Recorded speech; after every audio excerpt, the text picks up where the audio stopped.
All right, good evening, ladies and gentlemen. Welcome back to episode 3 of the Australian Gold Weekly Review. We're recording this video on Friday evening, 22nd August at around 9:30 p.m. Sydney time. And it's great to have you all back for episode 3. This episode is titled Diving Down the Rabbit Hole of Regis Resources. Mr. Brian, do you have something in store for us? Yeah, I do. I actually brought along my little mascot. I call him Marshmallow. It's one of my favorite soft toys, actually. And we've given it to Cyrus to play with every so often, but it's still mine. Yeah, we did tell you, we did sort of affirm that our intention is to educate and entertain you with this series. And we did discuss the possibility of breaking into song and dance if the series isn't entertaining enough for you. So the least we could do is sort of have some props to go along with the commentary. So, yep, hopefully we're off to an entertaining start of the series.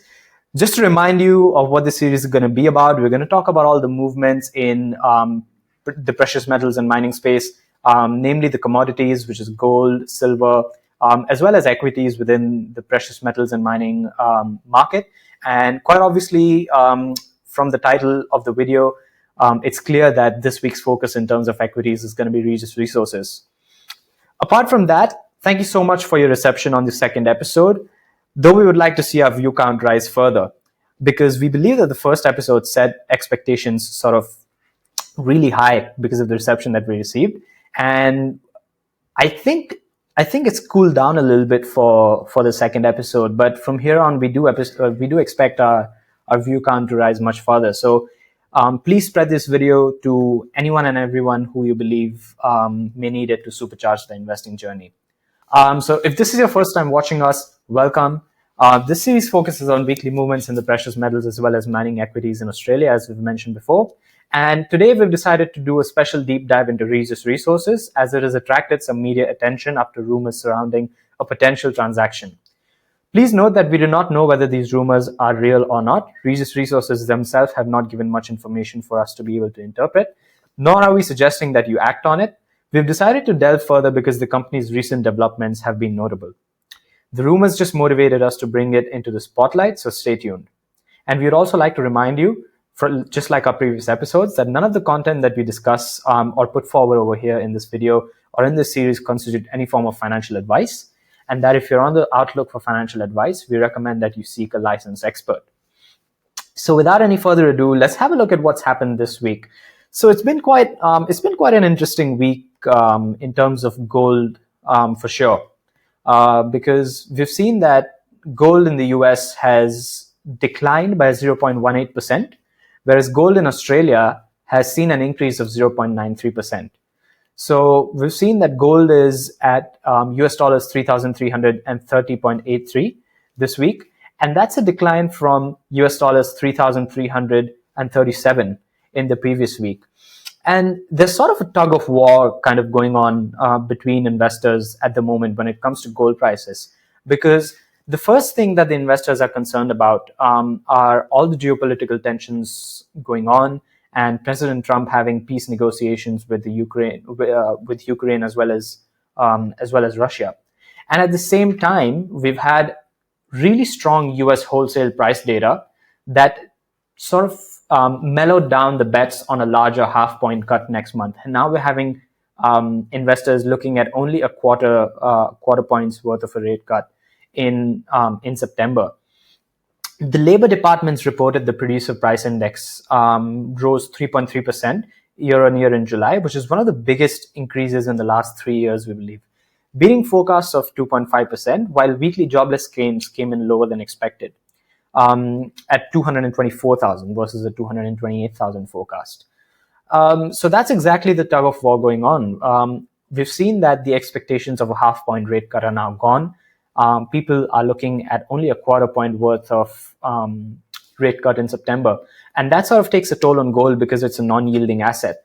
But at the same time, investors are not really sure what's going to happen in the next few months in terms of all the geopolitical uncertainties going on, which has sort of kept gold prices relatively flat. Because if we notice, The decrease this week is only 0.18%. So it's also fair to say that gold has stayed relatively flat or range bound this week. And that is exactly because of the reasons that we've mentioned. We've seen that inflation data as well as other macroeconomic indicators are unfavorable for gold, but at the same time, there's a lot of geopolitical uncertainties going on, which is causing gold to stay put in its range-bound price. Moving on, the dollar index gained 0.5% from a 2-week low, which is up from a 2-week low, as we discussed in the last episode, which makes bullion less attractive for non-US buyers as the USD currency has appreciated, while benchmark 10-year yields rose from a 1-week low.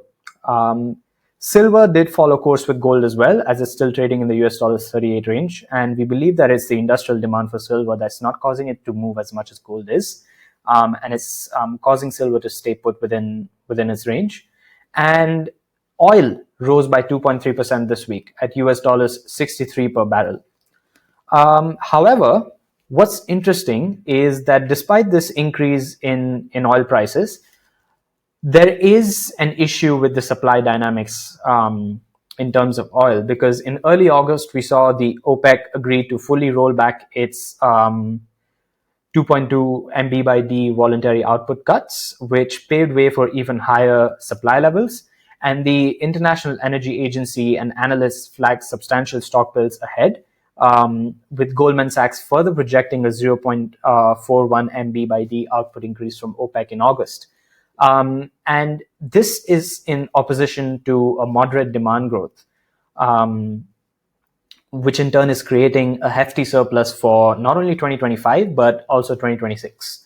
So looking at the data, despite the fact that oil has gone up by 2.3% this week, it'll be interesting to see the course of action that oil takes up in the weeks to come, as well as in the later part of 2025 and 2026.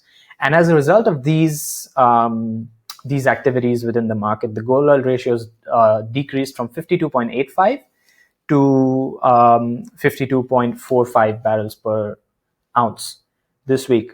So, Mr. Brian, what is your outlook on gold and silver, considering a holding pattern that they both have been following, which is in reaction to the investors awaiting the Federal Reserve's rate decision? Yeah, good summary of what's happened with the markets, because it has been an interesting week. We had ended last week with gold rising to almost 3,400 US dollars an ounce, and then it pulled back below 33.50. Then it moved up again, and there's been this anticipation for a breakout in gold and silver, where we're hoping to see gold rise above 3,500 US dollars an ounce and silver above 40. But at this stage, whilst the Federal Reserve hasn't provided sufficient indication of when the rate cut is going to be and how much it is, the market is just holding its breath. Now, the stock markets themselves, they've continued to keep rallying, and we've seen just how far these the US stock market, the Australian stock market, and most stock markets around the world, they've just been running. Now, investors, I think, they expect that the rate cut is likely to come in September, but at the moment there is this risk off sentiment. So people are they're actually going for risky assets rather than seeking safety. So that's why gold's continuing to just struggle to break above 3,400, and silver is just sitting at about 38. Oil's been interesting, as you mentioned. Even though oil supply is expected to increase, the market's actually pushed the price of oil a little higher. Now, Jerome Powell is going to release official statement regarding the conclusions for a Jackson Hole meeting. we recorded the video before this, but there are rumors that Jerome Powell will support a rate cut where we're not sure whether the FOMC is going to vote sufficiently for rate cut in September, but the market looks like it's prepped for it. So it looks like gold and silver is going to wait for that to happen, and that's why gold's interestingly actually pulled back as we speak to below 20. Not sure why, but interesting things happening. Right. So I think we believe gold will take its course of action after the entire Jackson Hole meeting is done by the Federal Reserve, and we sort of get further clarity on the stance that many of the members, especially the chair, Mr. Jerome Powell, takes on a rate cut in September as well as October. Let's have a look at the impact that the gold prices and oil prices have had on the ASX All Ordinaries Gold Index this week. So the ASX All Ordinaries Gold Index this week is up by about 117 points this week. And we've got a solid annual performance from several gold producers, namely Northern Star Resources, Genesis Mineral, Regis Resources, which is going to be the topic of discussion today, Walt Minerals, and Alkane Resources. And this has been the main contributor to an increase in the index this week. And we hope you remember what we discussed in the last episode, if you've watched it, that the movements in the ASX All Ordinaries Gold Index isn't simply defined by gold prices and oil prices altogether. It's also about how the constituents of the ASX All Ordinaries Gold Index, that is, the precious metals and mining companies, are performing intrinsically, which in turn are driven to an extent by gold and oil prices. And therefore, it isn't necessary for the ASX All Ordinaries Gold Index to move in the same direction as gold prices or as oil prices, because it might also be about the fundamental performance of its constituent companies. So on that note, Mr. Brian, we believe you have something to say about the notable announcements that are coming from these companies, including record cash builds, Genesis Minerals settling up for further growth in production for 2026. We've seen Walt Minerals announcing an MD succession plan plus 10% on market share buyback. And we've seen Alkane Resources set for 2026 operating as a merged entity after integrating Mandalay Resources. So what are your comments on these corporate activities? Yep. So the thing is, just a slight correction about the ASX Gold Index. It actually rose just by 17 points, not 170 points from last week. It was a very slight increase. And the movements were quite mixed because of what's happening with gold, what's happening with oil, and reports from certain companies releasing their results. Now, Northern Star Resources, let's start off with that. The company did deliver a record underlying free cash flow of $536 million, which is up by 16% from last year. The company also completed its share buyback at $11.04, which was a very good move given the share price moved to as high as $24 in June, and then came back down to about $18 right now. What's interesting with Northern Star is even though the results are pretty solid, the market didn't really budge by too much.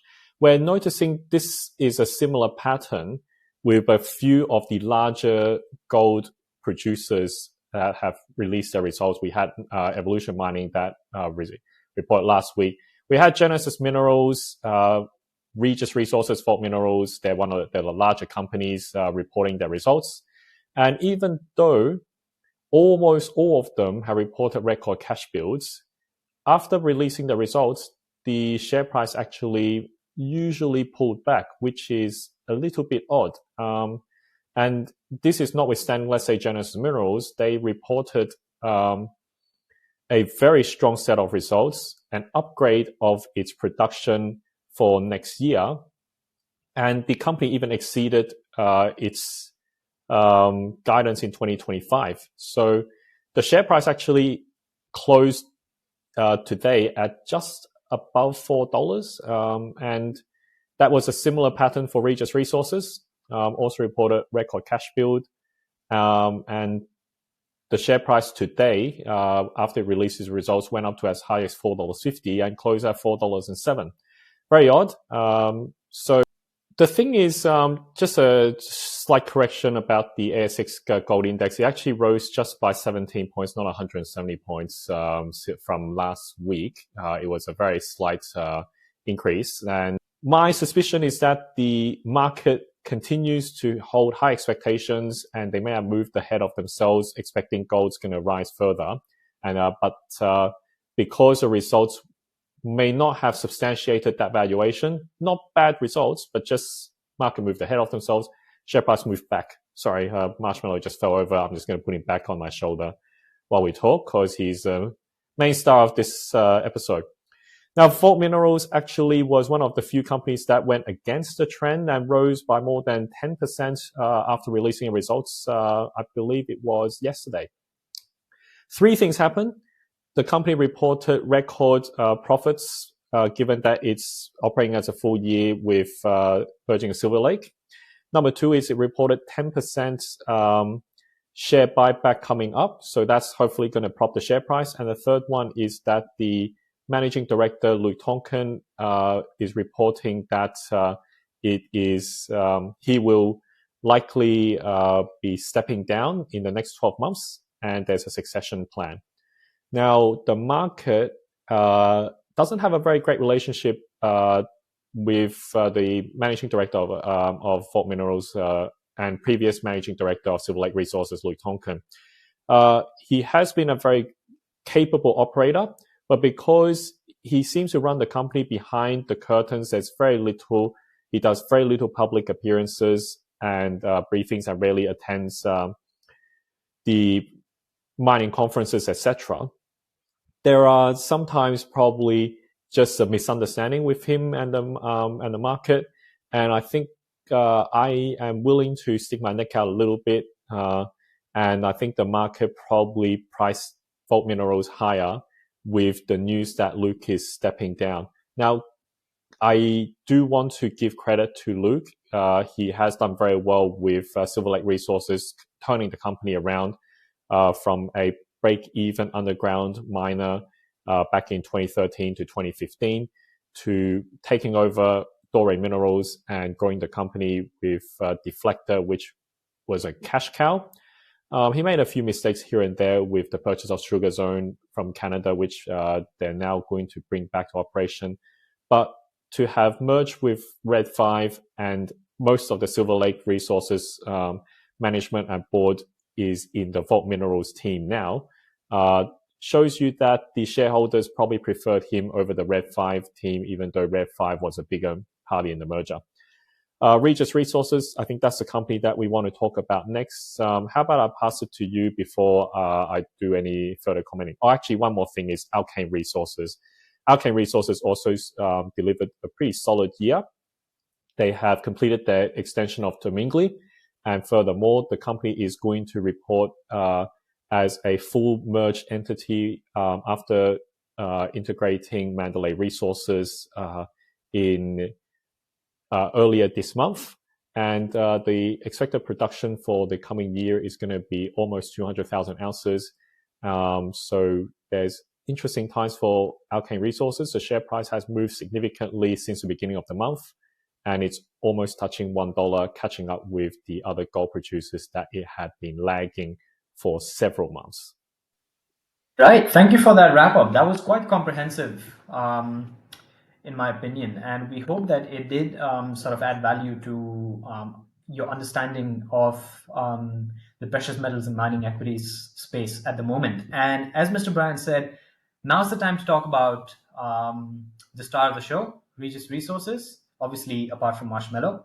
So Regis's 2021 purchase of a 30% non-operated stake in Tropicana from IGO for 903 million Australian dollars was a pivotal step, in my opinion, that changed the company's scale, cost mix, and risk profile. Now, Tropicana was and at large remains a huge, long life, low cost asset operated by Anglo Gold Ashanti. And Regis gained exposure to approximately 380,000 to 430,000 kilo ounces per annum of production on a 100% basis, obviously, at an attractive cost structure and with multi year mine life visibility. Now, open any annual report of Regis Resources after 2021 when they acquired the Tropicana mine and notice everything about the Tropicana mine in comparison to the Duketon North and the Duketon South mines. And you'll see that the all in sustaining costs of operating the Tropicana mine for Regis Resources is significantly lower than operating the Duketon deposits. And not to mention that it's also above Duketon South, in my opinion, when it comes to the tons of ore milled at the mine, the head grade of the mine, the recovery rates of the mine, as well as the production of the mine. So after Duketon North, the star of Regis Resources is definitely the Tropicana mine. And looking further from a production standpoint, the uplift that Regis Resources has seen post acquiring 30% of the Tropicana mine is quite clear. Because in FY21, before Tropicana's first full year, Regis produced around about 372,000 ounces of gold, out of which 356,000 came from Duketon and only about 17,000 came from Tropicana, because they had only 2 months in FY21 where they operated the mine. However, from FY22 onwards, which was Regis's first full year with Tropicana, the Tropicana mine contributed about 22,000 ounces of gold production at a 30% interest, obviously. And in FY23, that number rose to nearly 132,000 ounces as higher open pit and underground ore displaced the low grade stockpiles that came along with acquiring the Tropicana mine. And that step change helped drive a record FY23 group sale of 458,000 ounces versus 439,000 ounces in FY22, which added a stable 120 to 130,000 ounces per annum to Resources' platform. And the acquisition has also been sort of margin positive for Regis Resources, meaning that it's done a good job for their operating margins as well. Because in FY22, the Tropicana mine ran at an AISC of 1133 AUD per ounce versus materially higher costs at Duketon, as I said before. And more importantly, this helped contribute a revenue of 307.6 million Australian dollars and 33.3 million Australian dollars of profit before tax in its first full year under Regis Resources. However, have a look at this. Have a look at this chart of the operating margins for Regis Resources. If you can see, what held the operating company's operating margins prior to 2024 was a significant hedge position that it had taken when it borrowed to build Duketon in 2010. The company was slow to work down these positions until gold took off above 2,000 Australian dollars, and that was when the management realized that it had to sell gold at a much lower fixed price of around about Australian dollars 1,500 to 1,600 per ounce. And at the end of 2023, it bit the bullet, paid $98 million to close out the positions. After which you can see their margins significantly improving post 2024. Now, to compare pre-Tropicana to post-Tropicana is what illustrates the entire transformation that has taken place for Regis Resources since their acquisition. Because prior to May 2021, Regis was essentially a Duketon-only producer at 350 to 370,000 ounces per annum, with higher average costs and greater exposure to grade or strip volatility. And after the transaction, the company consistently reports 450,000 kilo ounces per annum of sales potential with a second, structurally lower cost asset which smooths the cycle and materially larger revenue, with them crossing $1 billion in FY23. And we also see that their balance sheet has strengthened quite a bit, and so has their operating cash flows, which in turn enables them to fund their organic projects, which is McPhillamys as well as their Duketon Undergrounds.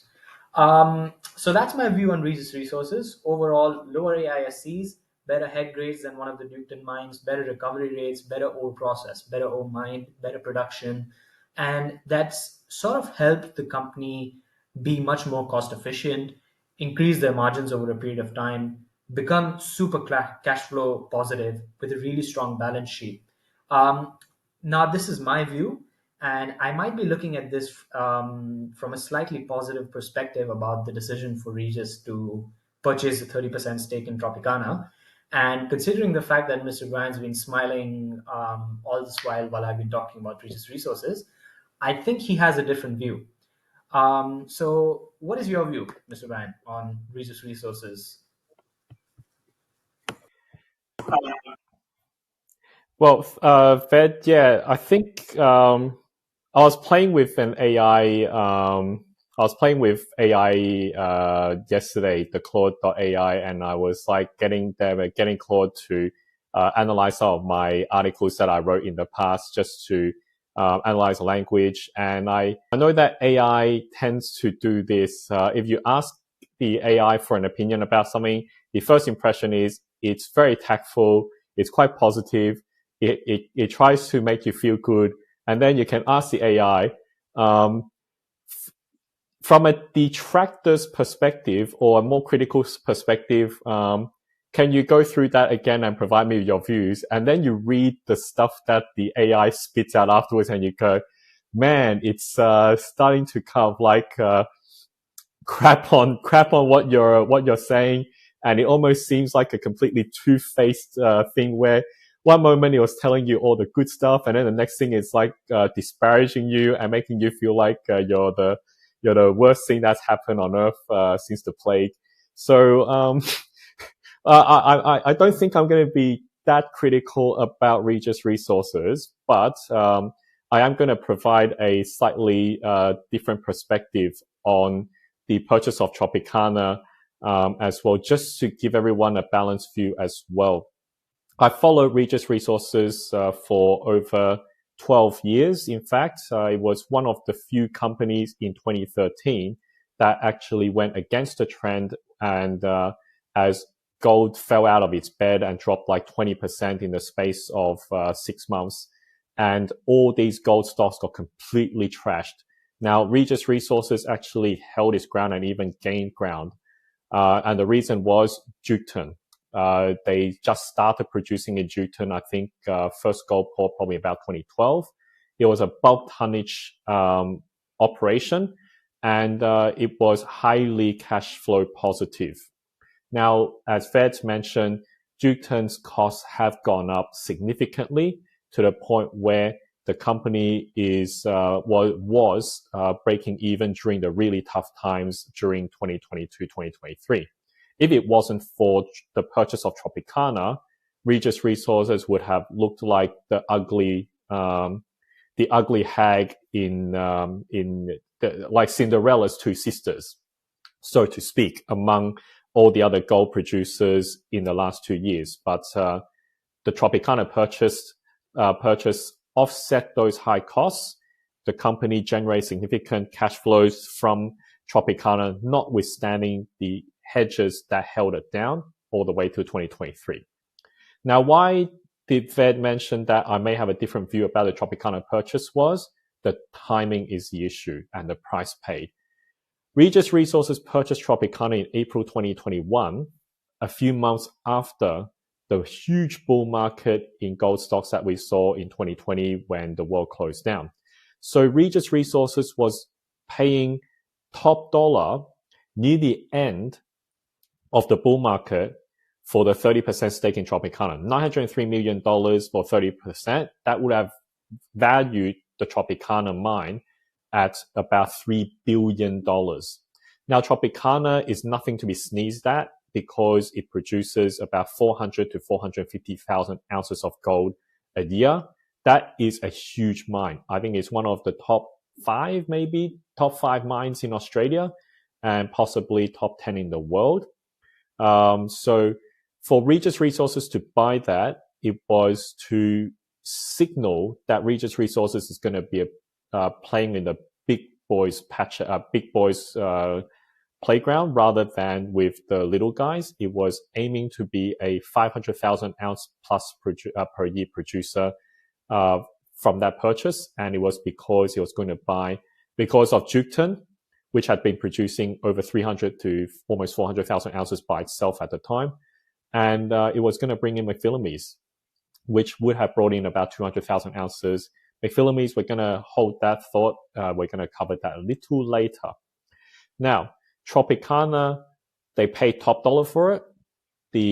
By the time Regis came in, they were contributing to additional costs to extend the mine, including, I think, Havana and Boston Shaker, which Boston Shaker is now producing, and that's why the costs have come down quite a lot.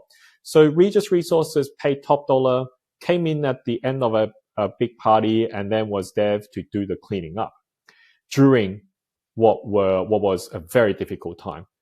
Now, Regis Resources is weighed down by the hedges, and the company, because they had flexibility with the hedges, as in they didn't have to sell the gold into these contracts. They could choose when to do it. The management actually kicked the can down the road. Now, I don't fault the management for doing that. Not many people would have imagined that gold would have doubled in 5 years, tripled in 10 years. Regis Resources was probably thinking that in 2019, 2020, when gold started going up, that maybe gold was going to pull back. But who would have thought that we had the Wuhan virus pandemic, we had the world locking down, we had massive government stimulus, interest rates went down to zero. So gold, once it broke above 2,000 Australian dollars an ounce, it never came back down. Hopefully it doesn't. But if it does, I hope it's for a good reason, that we have dealt with massive inflation and the world's a better place. And I'm happy to lose some of my profits because of that. But if in the case it doesn't, Regis Resources realize they're, pardon my language, shit out of luck that they had kicked the can down the road and gold just continued to to go higher. So therefore it had to reduce, it just had to start selling into these hedge contracts in case it continues to go up further. And therefore it racked up, it missed out on a lot of gains as gold went up. It also had to eat quite a lot of the rising costs of operations with Jukton, the cost of Jukton rising because it was depleting, and having to also pay for the capital expenditure at Tropicana. Now, had it not bit the bullet and paid $98 million at the end of 2023, you have imagined how Regis Resources would look like a joke, as all the other gold mining companies just just dash out of the gates as gold went up above 3,000 and then headed to even $4,000 an ounce last year. You have looked absolutely foolish. Now, as Regis Resources closed off its hedges in 2023, what do you call it? Things didn't just turn around immediately and that the share price shot up. If you have a look at the share price history of Regis Resources last year, for the first half of the year, it looks like a dog's breakfast. Everyone else started going up. Regis Resources was hanging around the $2, $2.50 mark, and then it fell down to as low as $1.50 because the Environment Minister, Tanya Plibersek, announced that she would stand in the way of McPhillamys going ahead because she was supporting the local Aboriginal community, claiming that the proposed tailings storage facility would be on heritage land. Now, we know that in the news following later that a lot of the Aboriginal communities actually did not support Tanya Plibersek's decision, and that Tanya Plibersek listened to a Aboriginal elder who the elder community actually, I wouldn't say discredit, but they have distanced themselves away from her. And Tanya Plibersek has landed the Labour government in pretty much hot water. And now it's likely that should Regis Resources take this matter to court, it may have a chance of winning. But should Regis Resources go and build McPhillamys from here, as we saw, the reason why share price of Regis Resources fell by so much was because Regis Resources reported that it would cost $1 billion to build and start McPhillamys. Now, that's not very attractive given that McPhillamys, the grade at McPhillamys is not particularly high. It's about 1.5 grams per ton, and it needs a bulk tonnage operation. We had significant inflation. The company has delayed building this for ages, and therefore it may not be the most attractive option. Now, moving to Regis Resources going forward, this whole rumor surrounding a potential purchase of the 70% remaining stake of Tropicana that AngloGold Ashanti owns. Why would Regis Resources potentially want to purchase that? It's simple. As we said before, Regis Resources has aimed to be a 500,000 ounce per annum producer. They've been talking about it since 2021 when they purchased when they purchased Tropicana. They haven't been able to reach that because the depletion at Duketon has not been offset by the Tropicana purchase that adds to the ounces. Regis Resources has built a significant cash pile in the last 3 quarters thanks to closing out its hedges. It's now holding about $530 million of cash and other investments at the end of the financial year. It's generating about $150 million per quarter. It's literally spitting out cash from its operations. And the company management really wants to upgrade Regis Resources to be a big player, just like what Perseus Mining had done 3 or 4 years ago.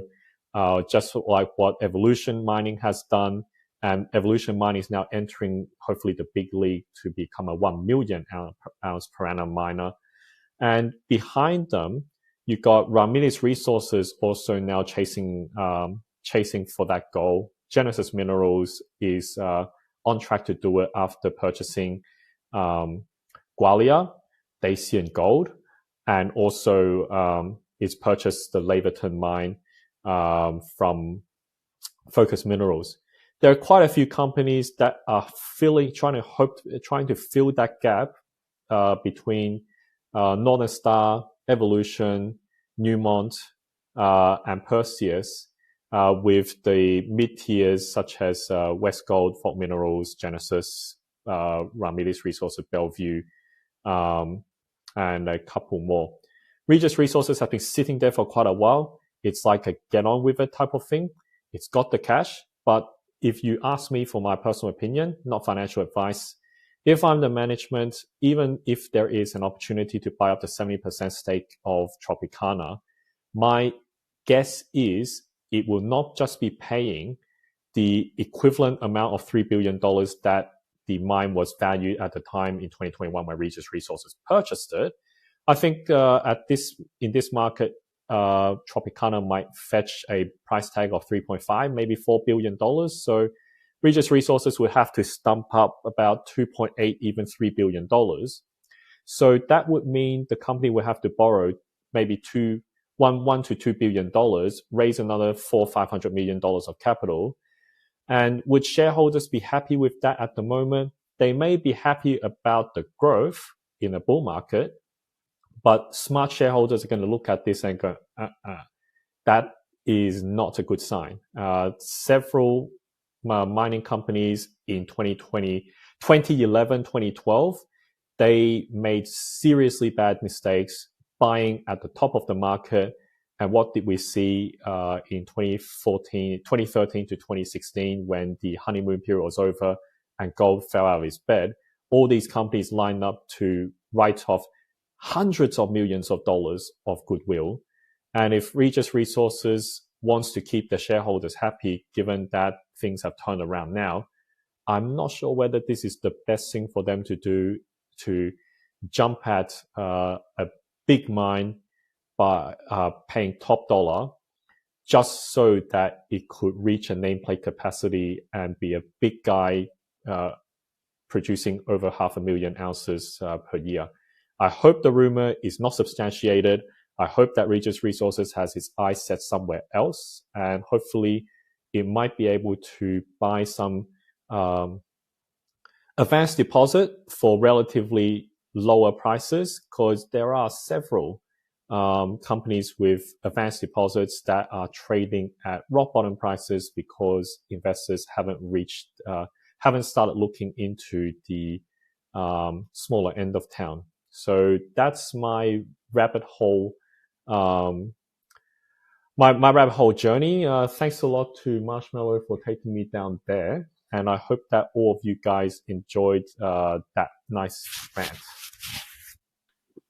I think it would have been much better if Marshmallow fell down from your shoulder when you mentioned how much it would have cost Regis Resources to acquire the other 70% of the mine. I think that would have served greatly to our video, because thank you so much for your perspective. And we do hope that at least one person from the board of directors at Regis Resources watches this video in order to have in order for them to sort of take this in as a perspective.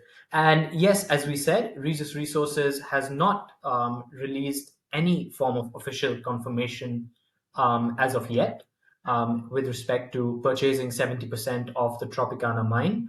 But what they have said is that any decision that they will take is after thorough assessment of understanding the strategic advantages of acquiring the mine. Um, so thank you so much for your perspective on that, Mr. Brian. And one thing that I might just cut in very quickly, Ved. Thank you for the qualified statements that you just made, because the last thing we want to do in a video is to accidentally attract the ire of people or companies that we mentioned in this video, land us in hot water. And in that case, it would not just be a case of Marshmallow falling off my shoulders. It's actually me falling on my ass from a pretty bad lawsuit. So I always try to, we try to speak respectfully to about management and companies. And even if we don't agree with their decisions, we recognize that they have more information on hand than they let it out to be. And we certainly hope that in our assessment, we provide a relatively fair and independent assessment, so that all of our viewers are able to see that we're neither shills for the company, nor do we go and proverbially urinate on companies just because they aren't delivering the results that we want or delivering the shareholder returns that we think we deserve. Right. And I think another thing to take into consideration is that the next time any of our viewers go on to AI and seek an opinion on a company, don't just simply ask them for the opinion on the company and then follow it up by saying that now I want you to act as a critic and point out every negative thing that you have to say about the company. Instead, the way you can prompt it is give me a fair view of what the company looks like, and we believe AI would dish it out in quite a humane language for you to stay out of trouble as well.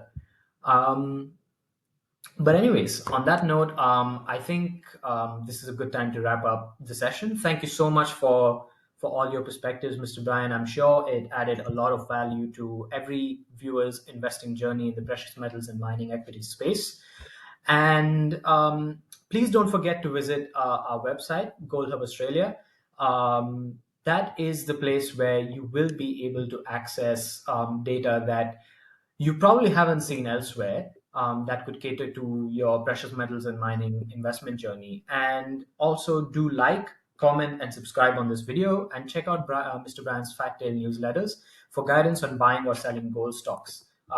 We'll put in the links within the description for you to access that as well. And on that note, thank you so much once again for watching, and we'll see you next week. Thanks, everyone. Hope you enjoyed the video, and we look forward to seeing all of you guys. God bless.